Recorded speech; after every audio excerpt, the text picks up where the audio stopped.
ஆண்களிடத்தில் சொல்வேன், தயவு செய்து கடவுள் கிட்ட என் மனைவியும் மக்களும் சந்தோஷமா இருக்கணும்னு வேண்டாதீங்க. அப்படி ஏதாவது வேண்டதா இருந்தா இன்னியோட விட்டுடுங்க. எவ்வளவு பெரிய விஷயத்தை இப்படி சொல்றீங்களா மேடம்? நான் என் மனைவியும் மக்களும் சந்தோஷமா இருக்கணும்னு வேண்டதுல என்ன தப்பு? இல்லையா? தப்பு தான். ஏன்னா எப்படி வேண்டணும் தெரியுமா? என் மனைவியும் மக்களும் சந்தோஷமாக இருப்பதை பார்த்து நான் சந்தோஷப்படணும் அப்படின்னு வேண்டுங்க. ஏன்னா நீங்க எரிச்சல் அடைகிற பல விஷயங்கள்ல உங்க குழந்தையும் உங்க வைஃபும் சந்தோஷமா இருக்கிறாங்க. பிரார்த்தனையை சரியா செய்யணும், பாத்துக்கங்க. இந்த தெளிவு வந்தா போதும். நான் ஒரு விஷயத்தை சொல்றேன் குழந்தைகளை, இன்றைக்கு என் காலத்திலே எனக்கு எந்த ஒரு சவாலும் கிடையாது. உட்கார்ந்து இருக்கிறாரு சேர்மன், அவர் காலத்துல எல்லாம் ஒரு பிரச்சனையும் கிடையாது. என்ன தெரியுமா? இதோ அவர் உட்கார்ந்து இருக்கிறாரு, அவருக்கும் தான். என்ன தெரியுமா அவங்களும் எங்களுக்கெல்லாம் என்ன தெரியுமா பெருசா என்ன டிஸ்ட்ராக்ஷன் அப்படின்னு சொல்லி பார்த்தா, புதன்கிழமை அன்னைக்கு ஒரு சித்திரஹார், வெள்ளிக்கிழமை அன்னைக்கு ஒரு ஒளியும் ஒளியும், சனிக்கிழமை அன்னைக்கு பாடாவதியான ஒரு ஹிந்தி படம் இல்லைன்னா வேற ஏதாவது ஒரு மொழி படம், சனிக்கிழமை அன்னைக்கு சாயந்தரம் 5 மணிக்கு ஒரு தமிழ் படம். இவ்வளவுதாங்க வாழ்க்கை, இவ்வளவுதான். 5 மணிக்கு அதுக்காக வெயிட் பண்ணிட்டு இருக்கோமா இல்லையா? ஒரு டிஸ்ட்ராக்ஷனும் இல்லாம, ஒரு கருத்து சிதறலும் இல்லாமல் நானும் நீங்களும் பள்ளிக்கூடத்திற்கு தலைவராவோ பல்கலைக்கழகத்துக்கு பேராசிரியரா இருக்கிறது பெருசு இல்ல.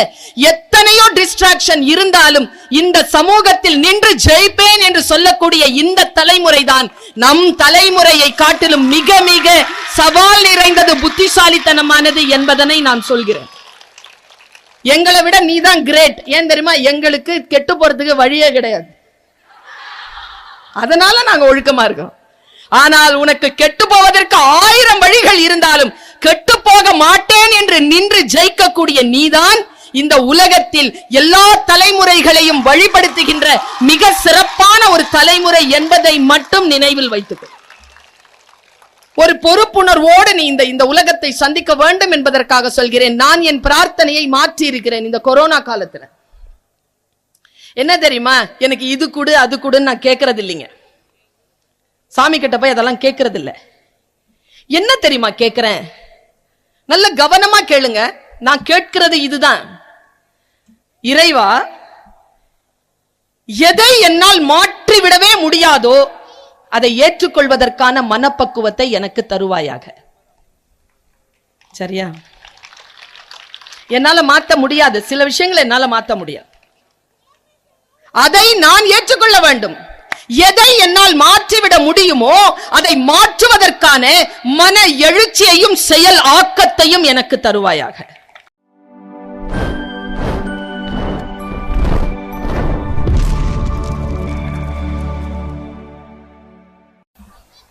விசையுறு பந்தினை போல்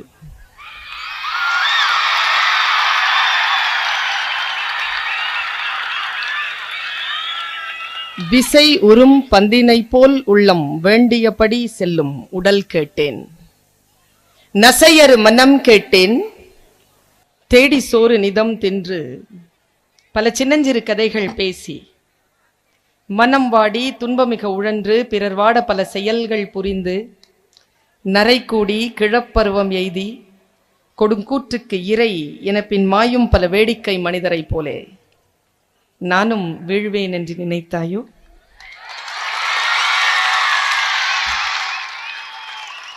என்னை சுடர்மிகும் அறிவுடன் படைத்து விட்டாய், வல்லமைத்தாராயோ இந்த மாநிலம் பயனுற வாழ்வதற்கு. தெளிவுறவே அறிந்திடுதல், தெளிவுறவே அறிந்திடுதல், தெளிவு தர மொழிந்திடுதல், சிந்திப்பார்க்கே களிவளர உள்ளத்தில் ஆனந்த கனவு பல காட்டல், கண்ணீர் துளிவர உள் உருக்குதல், இவையாவும் நீ அருளும் பணிகளென்றோ எனும் மகாகவி பாரதியின் இறை வணக்கத்தை முன்வைத்து கண்ணியத்திற்கும் போற்றுதலுக்கும் உரிய ஜெயம் கல்வி நிறுவனத்தின் தலைவர் ஐயா அவர்களே, தாளாளர் ஐயா அவர்களே, முதல்வர் அவர்களே, கனிவுடன் கூடிய கண்டிப்பான புன்னகையுடன் குழந்தைகளை ஆங்காங்கே நின்று கொண்டும் அமர்ந்து கொண்டும் கண்காணித்து கொண்டிருக்கக்கூடிய ஆசிரியர்களே, தன் குழந்தையின் வருங்காலத்தை இந்த கல்வி நிறுவனத்திடம் ஒப்படைத்துவிட்டு மாபெரும் கனவுகளோடு கைகளை கட்டியபடி ஆங்காங்கே நின்று கொண்டிருக்கக்கூடிய பெற்றோர்களே,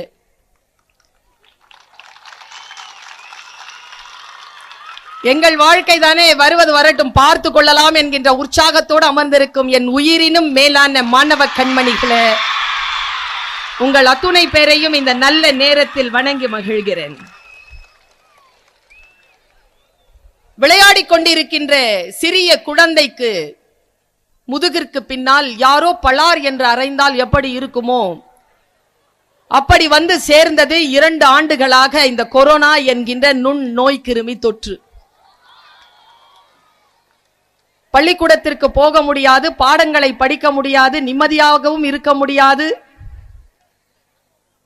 ஆன்லைனில் வகுப்புகளை படித்தே ஆக வேண்டும், தேர்வுகளை ஆன்லைனில் எழுதியாக வேண்டும், திடீரென்று ஆஃப்லைன் என்று சொல்வார்கள், அங்கேயும் வந்தாக வேண்டும் என்றெல்லாம் பலவிதமான மனக்குழப்பத்துடனும்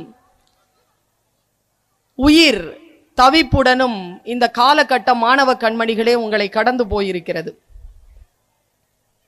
நான் ஒரு அரை மணி நேரம் மட்டுமே உங்களோடு உரையாட வந்திருக்கிறேன் குழந்தைகளே. என்னுடைய ரொம்ப ரிக்வெஸ்ட் என்ன தெரியுமா, நின்னுட்டு இருக்கிறீங்கல்ல அங்கங்க டீச்சர்ஸ், தயவு செஞ்சு உட்கார்ந்துருங்க. நீங்க நிக்கிறதுனால அந்த பிள்ளைங்க அமைதியா இல்ல, உட்கார்ந்துருங்க. இந்த குழந்தைகளை அமைதியாக கவனிக்க வைக்கின்ற பொறுப்பு இந்த அரை மணி நேரம் என்னுடையது.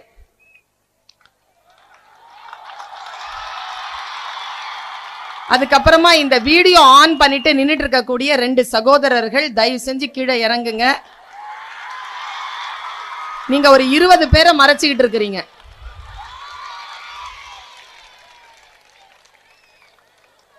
குழந்தைகளே, இன்றைக்கு எவ்வளவோ காலத்திற்கு முன்னால் உங்களைப் போல நானும் உற்சாகமாக இருக்கிறேன். ஏனென்றால் இவ்வளவு பெரிய குழந்தைகளுடைய கூட்டத்தை பார்த்து 2 ஆண்டுகளுக்கு மேலாகிவிட்டது. என்னுடைய மனமும் உயிரும் துள்ளியபடி உங்களோடு சில வார்த்தைகளை என்னுடைய சிந்தனையில் நான் சுமந்து வந்திருக்கிறேன். யாரோ ஒரு குழந்தை விசில் அடிக்கிறான், தயவு செஞ்சு அதை மட்டும் செய்யாத. ஏனென்றால் நான் சிந்தித்து விட்டு பேசுபவள் இல்லை, நான் சிந்தித்து கொண்டே பேசுபவள். நீ விசில் அடிச்சேன்னா நான் சொல்ல வருகின்ற கருத்து சொல்லாமல் நான் போயிருவேன், அவ்வளவுதான். அதனால் தயவு செய்து அது மட்டும் செய்யாத. ரொம்ப உற்சாகமா இருந்தா கைத்தட்டு, கலாட்டா பண்ணணும்னு நினைச்சா கூட கைத்தட்டு, அவ்வளவுதான்.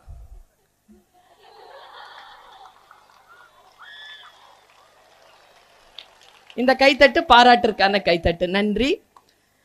எக்ஸ்ட்ரா மார்க்ஸ் என்கின்ற ஒரு இயக்கம் 15 ஆண்டு காலமாக இந்த இந்தியாவிலே பல்வேறு பகுதிகளில் தன்னுடைய கல்வி பயணத்தை, கல்வி உதவி செய்யக்கூடிய ஒரு இயக்கமாக தன்னை முன்னிறுத்தி கொண்டிருக்கிறது.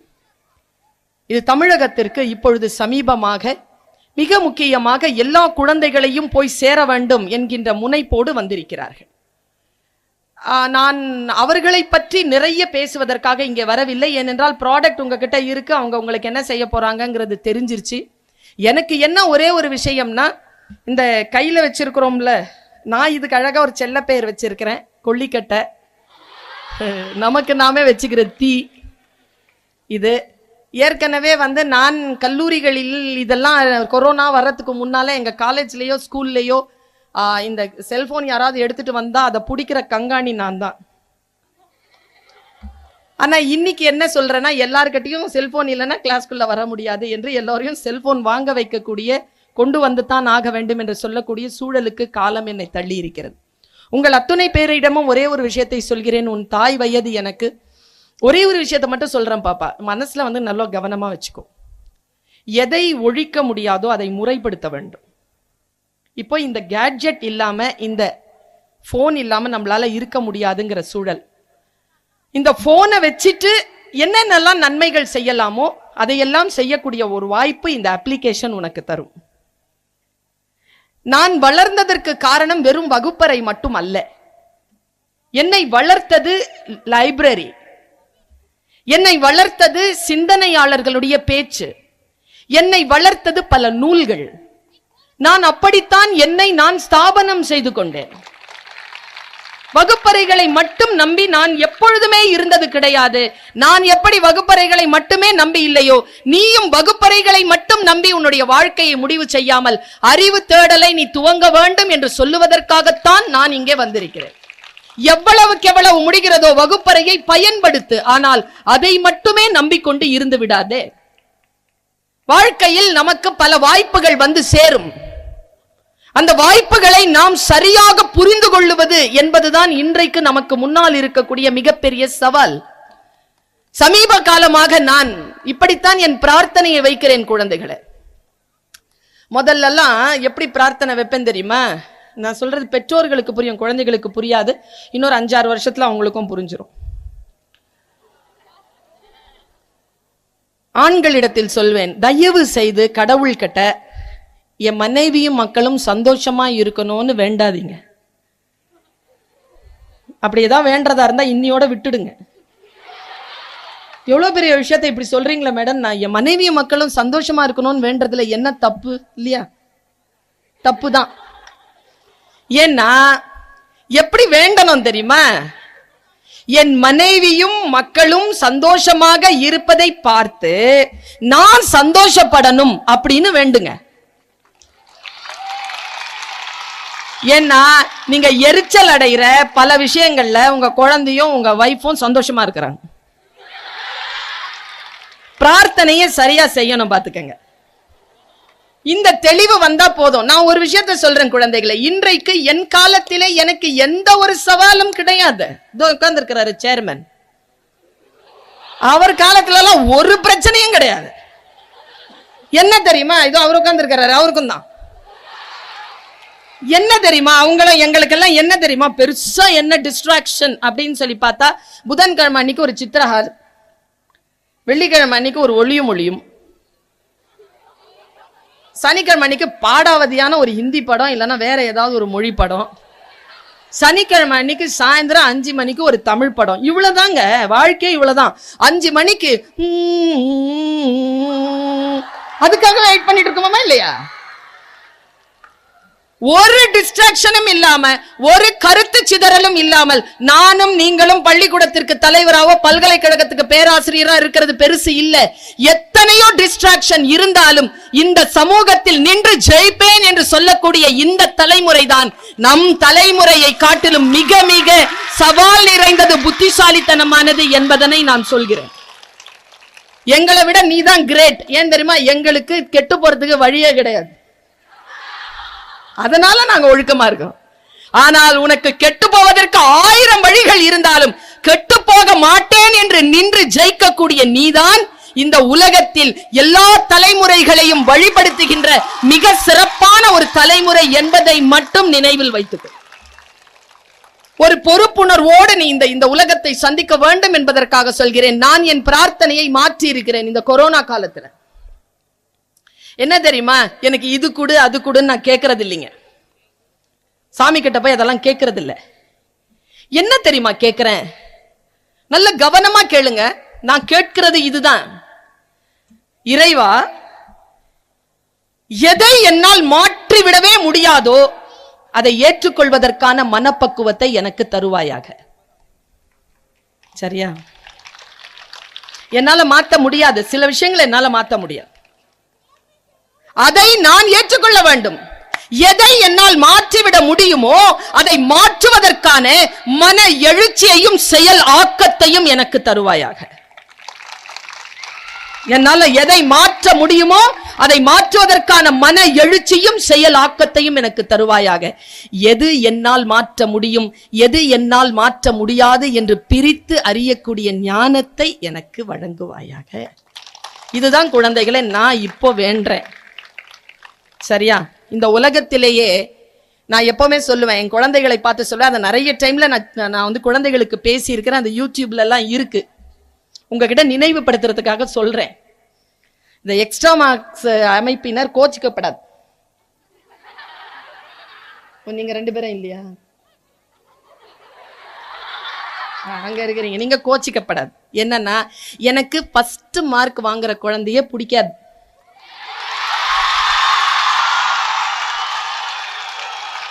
ஏன் பிடிக்காது தெரியுமா? அதை கேளு ஏன் பிடிக்காதுன்னு.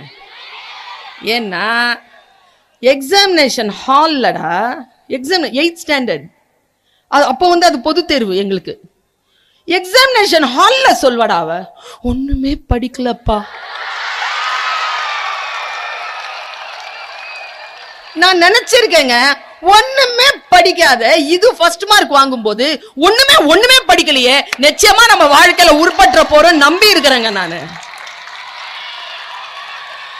ஒரு விஷயம் இன்னைக்கு சொல்றேன். இதோ உன்னுடைய தாய், உன்னுடைய ஆசிரியர், என் பெயர் பர்வீன் சுல்தானா, நான் சொல்வதை நீ உன்னுடைய டைரியில், உன்னுடைய இதயத்தில் எழுதி வைத்துக்கொள். சார் சொன்னார்ல, அவங்க பேசுவாங்க, நீங்க பதிவு பண்ணிக்கோன்னு. ஒரு பொண்ணு போன்ல பதிவு பண்ணிட்டு இருக்கு. இங்க பாரு, என் பேச்ச கேட்காத யாரோ ஒருத்தருக்காக நான் பேச வரல. என் பேச்ச கேட்கறதுக்காக வந்து உட்கார்ந்து இருக்க பார், உனக்காக தான் பேச வந்திருக்கேன். என் பேச்ச நீ கேளு முதல்ல, அப்புறமா ரெக்கார்ட் பண்ணி இவங்க ரெக்கார்ட் பண்றாங்க அப்புறம் போட்டுக்குவாங்க. நீ முதல்ல கேளு. இந்த ஒண்ணுமே படிக்கலப்பான்னு சொல்லணும்ல, அது ஃபர்ஸ்ட் மார்க் வாங்குங்க. நீ வேற இந்த எக்ஸாமினேஷன் எழுதும் போது கூட அவ்வளவு வெக்கமா இருக்காதுங்க. எக்ஸாமினேஷன் எழுதிட்டு இப்ப வெள்ளிக்கிழமை எக்ஸாம் எழுதுன, இப்பதான் டெய்லி வைக்கிறாங்களே எக்ஸாம். வெள்ளிக்கிழமை எக்ஸாம் எழுதின உடனே இப்ப ஸ்கூலுக்கு வந்துட்டல நீ, இப்ப நான் நினைவுபடுத்துறேன். என்ன செய்வாங்கன்னா, ஞாயிற்றுக்கிழமை போய் திங்கக்கிழமை, எனக்கு திங்கக்கிழமைனால ரொம்ப பிடிக்குங்க. திங்கக்கிழமை அதுக்காகவே அது ரொம்ப பிடிக்கும் எனக்கு, அந்த பேருக்காகவே பிடிக்கும். உட்காந்துருப்போம், சைலண்டா இருக்கும். ஸ்கூல் அசம்பிளி எல்லாம் முடிச்சுட்டு உட்காந்துருப்போம். அன்னைக்கு ஏன் அவ்வளவு மையான அமைதி இருக்கும்னா, ஃபர்ஸ்ட் பீரியடே பேப்பர் கொடுக்கும் டீச்சர். அந்த பேப்பர் கொடுக்கிற டீச்சர் இருக்கிறாங்கல்ல, அவங்க அன்னைக்கு மட்டும் என்னன்னு தெரியாது, பயங்கரமான அந்த காட்டன் புடவெல்லாம் கட்டிட்டு, கையில அந்த பேப்பர் கட்டை எடுத்துக்கிட்டு, கையில அந்த ரெட் பென்னை இப்படி இப்படி பண்ணிக்கிட்டு, அதுக்கு கீழே ஒரு அட்டெண்டன்ஸ் வச்சுக்கிட்டு டக் டக் டக் டக் டக் டக்னு நடந்து வருவாங்க. அந்த சத்தமே பயமா இருக்கும். சரியா? வந்து உட்காருவாங்க. இது ஒண்ணுமே படிக்கல பே இருக்குல்ல, அது 98 வாங்கியிருக்கும். சரியா? நாம என்ன ஒரு 10, 12, ஒரு 15, ஒரு 16 இப்படிலாம் நம்ம வாங்கியிருக்கோம். என் கிளாஸ்ல ஒரு பொண்ணு ஒரு நாள் 98 உட்காந்து அழுவுது. ஏன்னா 2 மார்க் எங்கன்னா அவங்க அப்பா அடிப்பாராம். ஒண்ணு பக்கத்துல உட்காந்து கேக்கன்னு சிரிச்சிட்டு இருக்குது. அது 2. இது அழுவுதா? 98 வாங்கிட்டேன், 2 மார்க் எங்கன்னு அப்பா அடிப்பாரு. அது சிரிச்சுக்கிட்டே சொல்லுது, எதுக்கு அழுவுற? அப்பா 2 மார்க் கேட்டு அழுவார், அது என்கிட்ட இருக்குன்னு சொல்லு. அதையும் கொடுத்துருதான் அது. நான் ஒண்ணு சொல்றேன் பாருங்க, 2ம் தப்பு பண்ணுதுங்க. 98 வாங்கிட்டு அழுறதும் தப்பு, 2 மார்க் வாங்கிட்டு சிரிக்கிறதும் தப்பு. ஜெயிக்கிறதுனா என்னன்னு 2 பேருக்குமே தெரியல. இப்ப உனக்கு நான் சொல்லி தரேன் ஜெயிக்கிறதுனா என்னன்னு. இந்த எக்ஸ்ட்ரா மார்க்னு பேர் வச்சாங்கல்ல, அவங்கள நான் பாராட்டுறேங்க. Super madam. பேர் வைக்கணும்னா அப்படிதான் மேடம் வைக்கணும். ஒரு இயக்கத்துக்கு பேர் வைக்கணும்னா அப்படிதான் வைக்கணும், எக்ஸ்ட்ரா மார்க். இப்ப வரேன் பாருங்க உங்க சப்ஜெக்ட்க்கு. இப்போ நான் பேசினா கோச்சிக்க கூடாது, நான் சத்தியத்தை தான் பேசுவேன். இப்போ 98 ஒண்ணு வாங்கிருச்சு. உனக்கு மனசுல தோணிருச்சு, என்னடா இது பர்வீன் சுல்தானா மிஸ் வேற வந்துட்டு பேசிட்டு போயிருக்கிறாங்க, இந்த எக்ஸ்ட்ரா மார்க் வேற, இதை அப்ப வாங்கி இந்த ஆப்ப வாங்கி இந்த ஆப்ப வாங்கிட்டு, சரி படிப்போமே அப்படின்னு முடிவு பண்ணியிருக்கேன்னு வச்சுக்கேன். அன்னைக்கு ஏதோ படிச்சுட்டேன், சரி படிச்சுட்டேன். அன்னைக்கும் டெஸ்ட். அப்பவும் அதே பொண்ணு அதே டைலாக்க சொல்றா. ஆனா நீ மன வருத்தப்படாம நீ சொல்ற, நான் படிச்சிருக்கிறேன்னு சொல்லிட்டு உள்ள போறேன். இதான் காட்சியா? திங்கக்கிழமை மேடம் வந்து பேப்பர் எடுத்துட்டு வராங்க. நீ படிச்சு எழுதியிருக்க மார்க், அது ஒண்ணுமே படிக்கலப்பான்னு சொல்லுதுல, அது உள்ள போயிட்டு எக்ஸாம் எழுதிட்டு வந்திருக்கு. பேப்பர் ரிலீஸ் பண்றாங்க. இப்ப நாம எல்லாம் 12ன்னு வச்சுக்கோ, முதல்ல வாங்கினது. ரொம்ப அதிகமா சொல்லிட்டேனோ? 12 வாங்கியிருக்கு. இப்போ பேப்பர் தராங்க. சயின்ஸ் டீச்சர் பேப்பர் தராங்க. சுபாஷினி அப்படின்னு கூப்பிடுறாங்க. யாராவது இருக்கிறியா? ஓகே, சுபாஷினி. Yes miss. 14 அவங்க ஃபர்ஸ்ட் மார்க். சத்யபாமா, ஏன்னா நான் சின்ன பிள்ளையா இருக்கும்போது சத்யபாமா தான் ஃபர்ஸ்ட் மார்க். மறக்கவே மாட்டேன் பிள்ளைகளை. அந்த பொண்ணை அவ ஓ வெரி குட் 96. எல்லாரும் கை தட்டுறோம். நான் ஒன்னு சொல்லட்டுமா? இன்னைக்கு சொல்றேன், நீ எழுதி வச்சுக்கோ. போன டெஸ்ட்ல சத்யபாமா 98, இன்னைக்கு 96. போன டெஸ்ட்ல சுபாஷினி 12, இப்ப 14. 98ல இருந்து 96 தோக்குறா, 12ல இருந்து 14 நீ ஜெயிக்கிற. இதுதான் எக்ஸ்ட்ரா மார்க். இதுக்கு பேர் தான் எக்ஸ்ட்ரா மார்க். யாருடைய மார்க்கையோ வாங்குறது இல்ல நம்ம நோக்கம். நம்முடைய மார்க்க அடுத்தன்னு எரிஞ்சுக்கிட்டே போகணும். அப்படி இருக்கின்றவர்கள் தான் ஜெயிக்கிறார்கள். நான் அப்படி மார்க்கை அடுத்து என்று எரிந்து ஜெயித்ததனால் இன்றைக்கு நான் டாக்டரேட் இன் லிட்ரேச்சர் மெட்ராஸ் யூனிவர்சிட்டிக்கு கீழே இருக்கக்கூடிய ஒரு பல்கலைக்கழகத்திற்கு கீழே இருக்கக்கூடிய ஒரு கல்லூரியில்